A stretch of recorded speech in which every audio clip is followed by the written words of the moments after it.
Kalau lalu diatur di undang-undang kepresidenan, gitu terus gimana? Apa tidak boleh?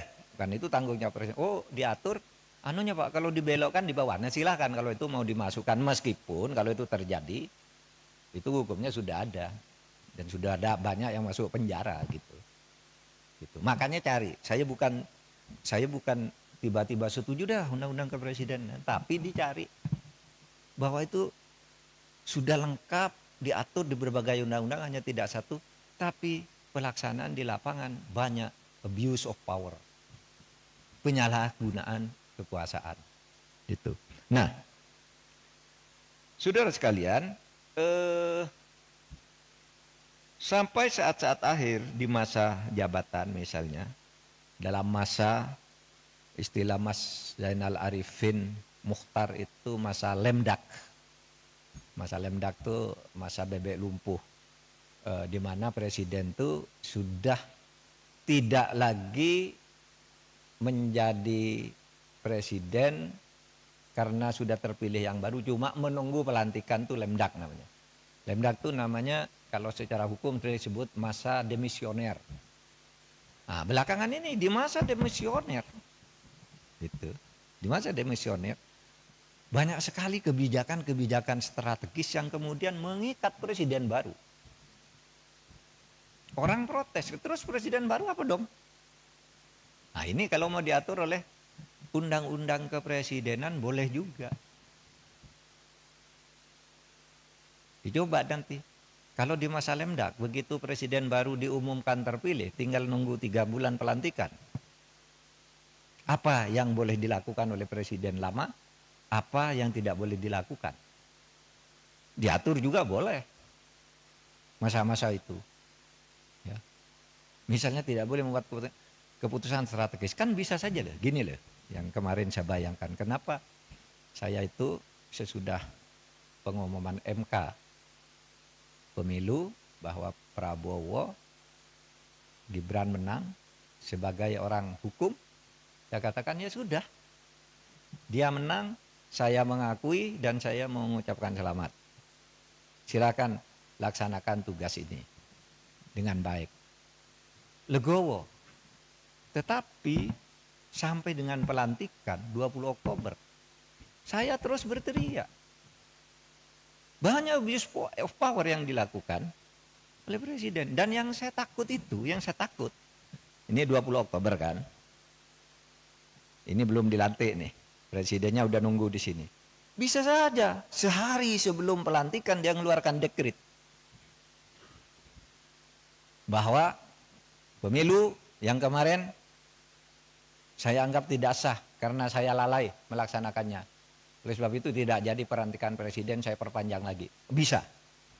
Saudara akan mengatakan, Pak, dekret kan tidak dikenal di dalam tata hukum. Memang tidak dikenal di mana-mana. Tetapi dalilnya,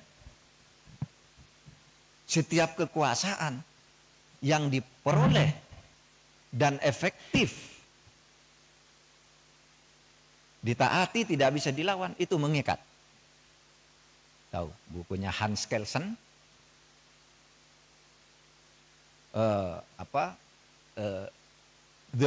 the pure theory of law.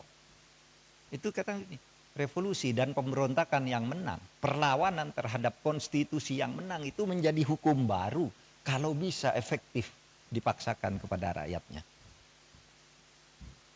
Yang mau saudara memberontak, kalau menang saudara presiden. Tapi kalau kalah digantung saudara. Ini teorinya. Bukunya jelas dan prakteknya jelas. Saya katakan, Pak, apakah kita nih pelanggaran kepemerintahan kita nih dibentuk tidak melanggar konstitusi? Iya, melanggar konstitusi. Mari saya tunjuk. Ketika Indonesia merdeka tahun 45, kemerdekaan itu melanggar konstitusi yang berlaku ketika itu. Apa itu? Konstitusi Kerajaan Belanda pasal 2 menyatakan Kerajaan Belanda meliputi Nederland, Hindia Belanda dan Suriname. Hindia Belanda itu Indonesia. Konstitusi itu berlaku. Tapi konstitusi seperti itu dilawan oleh Bung Karno. Kita langgar aja konstitusinya. Yuk kita merdeka. Bung Karno dapat dukungan rakyat. rakyat mentaati secara efektif, pelanggaran konstitusi yang dilakukan Bung Karno itu sah menjadi konstitusi baru atau dasar konstitusi baru. Kan melalui pemberontakan. Karena sah, efektif. Bung Karno mengeluarkan dekret 5 Juli tahun 59. Itu jelas melanggar konstitusi. 5 Juli tahun 59 Bung Karno 1 membubarkan konstituante. Tidak boleh menurut konstitusi. Kok konstituante dibubarkan? Yang kedua, memberlakukan undang-undang dasar yang lama, ya, memberlakukan kembali undang-undang dasar 45. Konstituante dibubar. Tidak boleh dilakukan oleh presiden. Karena yang menempatkan memberlakukan undang-undang dasar itu konstituante. Bukan presiden, malah dibubarkan konstituantenya. Pada waktu itu kan pemberontakan. Tapi Bung Karno menang pemberontakan juga kali ini. Kenapa rakyat setuju kalau Bung Karno tidak melakukan itu, Indonesia ini kacau balau. Maka keluar fatwa Mahkamah Agung ketika itu bahwa yang dilakukan oleh Bung Karno itu adalah untuk menyelamatkan negara. Dalilnya salus populi suprema lex esto. Keselamatan rakyat itu menjadi hukum yang tertinggi. Boleh konstitusi dilanggar kalau untuk menyelamatkan rakyat. Itu dalilnya. Itu yang kemudian dipakai oleh Wiryono Projodikoro. Bung Karno mengeluarkan dekret sah karena dia ingin menyelamatkan rakyat. Selesai. Presiden Soeharto memerintah Orde Baru. Apa itu? Melanggar konstitusi juga. Masa kekuasaan katanya dialihkan melalui Super Semar? Nggak bisa kok kekuasaan dialihkan melalui Super Semar. Nggak bisa. Pelanggaran konstitusi. Lalu direkayasa agar itu disahkan. Jadi 66 sampai 67 dia melakukan kekuasaan secara melanggar konstitusi. Tapi itu dianggap sah. Karena apa? Rakyat setuju pada waktu PKI bubarkan. Kalau tidak ada Pak Harto, PKI tidak bubar. Kita dukung. Sah meskipun melanggar konstitusi. Dalilnya apa? Salus populi suprema lex esto. Keselamatan rakyat itu adalah konstitusi yang tertinggi. Lebih tinggi lagi dari konstitusi. Nah itulah filosofi tertinggi dari kedaulatan rakyat itu. Nah tapi ini bisa disalahgunakan. Makanya jarang kita kuliahkan. Karena ini kalau gitu Pak boleh ya Pak melanggar konstitusi. Itu enggak boleh. Gitu.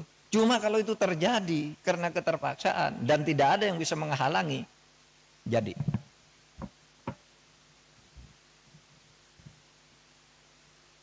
Nah, makanya saya katakan, loh kalau nanti sebelum tanggal 20 Oktober kemarin, saya terus nyerang tuh ke pemerintahan Pak Jokowi sampai 20 Oktober, saya serang tuh. Apalagi sesudah mau melanggar putusan MK itu saya lawan. Saya khawatir sebelum dilantik Pak Prabowo itu sudah diambil kekuasaannya, bisa saja toh. Kita curiga begitu. Tapi begitu Pak Prabowo dilantik, ya saya berhenti. Sampai sekarang saya tidak pernah nyerang Pak Jokowi lagi. Udah selesai. Pak Bapak kok tidak ikut? Untuk apa ikut?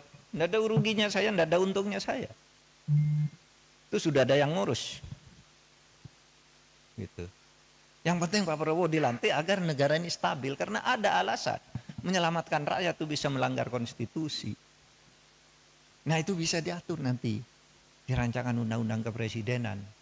Di masa lemdak itu apa yang boleh dilakukan oleh seorang presiden? Atau sesudah selesai, lalu tiba-tiba terbukti ada kesalahan administratif, ada apa? Diatur juga di sini. Agar tidak dicampur aduk antara masalah ketatanegaraan, masalah pidana, dan masalah administrasi negara.